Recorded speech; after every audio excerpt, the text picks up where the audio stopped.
Hello everyone, cooking passion পিয়ালিতে তোমাদের সকলকে জানাই আরও একবার স্বাগত। চলে এসেছি পিয়ালি রান্নাঘরে। পিয়ালি আজকে রান্না করবে কাঁচা আমের একটা দারুণ দারুণ দুর্দান্ত রেসিপি। তো চলো তার জন্য কী কী লাগছে দেখে নেওয়া যাক। এখানে আমি কাঁচা আম নিয়েছি, আর এই সময় আমের সিজন, তাই আম তো অবশ্যই দরকার। এই আমগুলোকে আগে ভালো করে সেদ্ধ করে ভালো করে ধুয়ে নিয়েছি, নিয়ে এবার পেছনের বোটার অংশটা একটু করে কেটে দিয়েছি, আর এইভাবে একটা ডেকচির মধ্যে দিয়ে আমি এখন সেদ্ধ করে নেব। জল দিয়েছি, আর জলের মধ্যে এখন আমি এক এক করে আমগুলো ছেড়ে দেব। ছেড়ে ভালো করে আমি কিন্তু এখন সেদ্ধ করে নেব।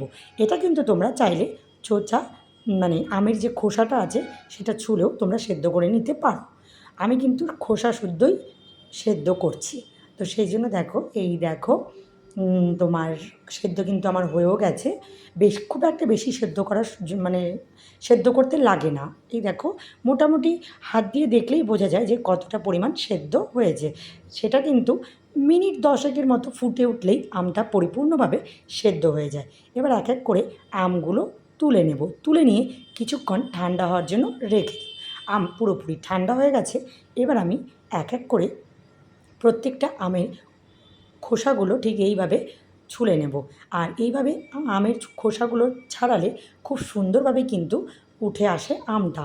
তো সেই জন্য তোমাদের যেটা সুবিধা হবে তোমরা ঠিক সেইভাবেই আমের খোসাগুলো ছাড়িয়ে নেবে। যদি তোমরা আগেই ছাড়িয়ে নিতে চাও, সেই ক্ষেত্রে কিন্তু আমের যে একটা গন্ধ বা ফ্লেভার যাই বলো না কেন, সেটা কিন্তু জলের সঙ্গে বেরিয়ে যায়। আর খোসা শুদ্ধ যদি সেদ্ধ করা হয় তাহলে কিন্তু খুব সুন্দরভাবে সেই ফ্লেভারটা থাকে। এবার প্রত্যেকটা আমার ছুলে নেওয়া হয়েও গেছে। এবার চটকে মেখে নেব, আর ভেতরের আটিটা আমরা এইভাবে ফেলে দেবো, বীজটা তো ফেলে দিই। এবার ভালো করে কিন্তু আমি ওখানে মেখে নিয়েছি। এবার কড়াইয়ে আমি এখন সমস্ত মেখে নেওয়া আমগুলো দিয়ে দেবো, আমের পেস্টটা দিয়ে দেবো। তো বন্ধুরা, আজকের এই রেসিপিটা তোমাদের কেমন লাগছে তোমরা অবশ্যই অবশ্যই কিন্তু জানিও। এবার 20 থেকে 25 মিনিটের মতো আমটাকে কষিয়ে নেব, যতক্ষণ না আমের রসালো ভাবটা দূর হচ্ছে। এবার একটু দিয়ে দেবো পরিমাণ মতো লবণ, দিয়ে আবারও কিছুক্ষণ নাড়াচাড়া করে নেব।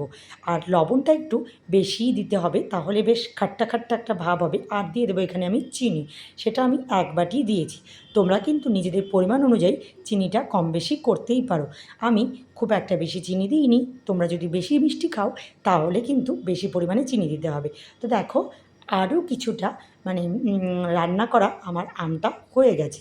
এই পর্যায়ে এখন দেখো কতটা শুকনো হয়ে এসছে, তোমরা নিজেই দেখে বুঝতে পারবে যে আমের জলটা কতটা শুকিয়ে গেছে।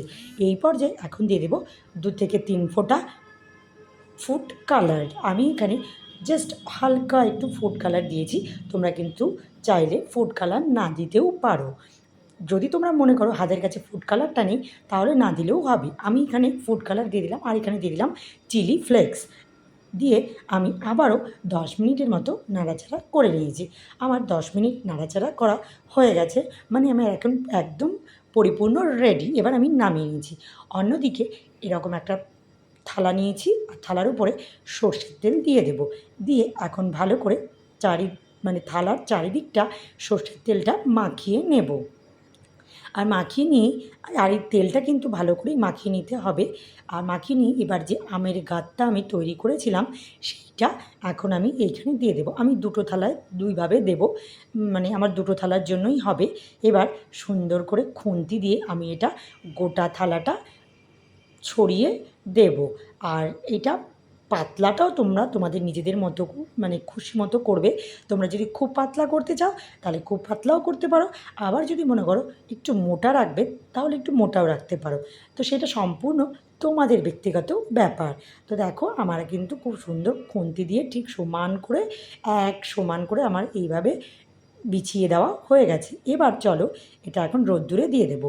3 থেকে 4 দিন আমি পুরো কনকনে রোদ্দুরে এটা শুকিয়ে নিয়েছি। আর এখন যা রৌদ্র, মিনিমাম 2 দিনেই শুকিয়ে যাবে আমসত্ত্ব।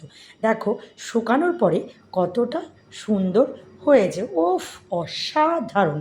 আর দেখো, একে খেতেও কিন্তু বেশ সুন্দর লাগে। আর আজকের এই রেসিপিটা তোমাদের কেমন লাগলো অবশ্যই লাইক কমেন্ট শেয়ার করে জানাবে। আর যারা যারা আমার চ্যানেলটাকে এখনও সাবস্ক্রাইব করনি তারা প্লিজ ওই সুন্দর সুন্দর আঙুলগুলো দিয়ে সাবস্ক্রাইব করে আমার পাশে থেকো। আর যারা ফেসবুক পেজ থেকে দেখছো তারা পেজটাকে ফলো করে দিও। এবার একটা ছুরির সাহায্যে ঠিক আমি এইভাবে লম্বা করে কেটে নেব। তোমরা কিন্তু চাইলে বিভিন্ন শেপ দিতে পারো, বরফির আকার দিতে পারো, চৌকো দিতে পারো, রোলের আকার করতে পারো। তো সেটা তোমাদের নিজেদের পছন্দ মতো। তো সেই জন্যই আমি কোনটা দেবো সেটা তোমরা দেখলেই বুঝতে পারবে। আর এইটা কিন্তু খেতে বারবার বলছি ভীষণ ভালো লাগে। আর যেহেতু কাঁচা আমটা সবসময় পাওয়া যায় না, তাই দেখো আমি কিন্তু এখানে রোলের শেপ দিচ্ছি। আর কাঁচা আমটা কিন্তু অসময় তো একদমই পাওয়া যায় না, তাই এটা কিন্তু সংরক্ষণ করে রেখে দিলে পরে কিন্তু চাটনি হিসেবেও দারুণভাবে খাওয়া যায়। মনে হলো যে এটা আমরা ফ্রিজে রেখে দিয়েছি বা এমনি রেখে দিয়েছি, এবার একটু আজকে আমার চাটনি খেতে ইচ্ছে করছে কাঁচা আমের, তখন কিন্তু এই আমসত্ত্বটা দিয়েও চাটনি বানিয়ে খাওয়া যায়। তো দেখো আজকের এই রেসিপিটা তোমাদের কেমন লাগলো আর আমাকে বলো যে কেমন হয়েছে। তো আশা করি তোমাদের সকলের খুব খুব ভালো লাগবে। আর তোমরা সকলে খুব ভালো থেকো আর এটা উপভোগ করো। Tata, bye bye.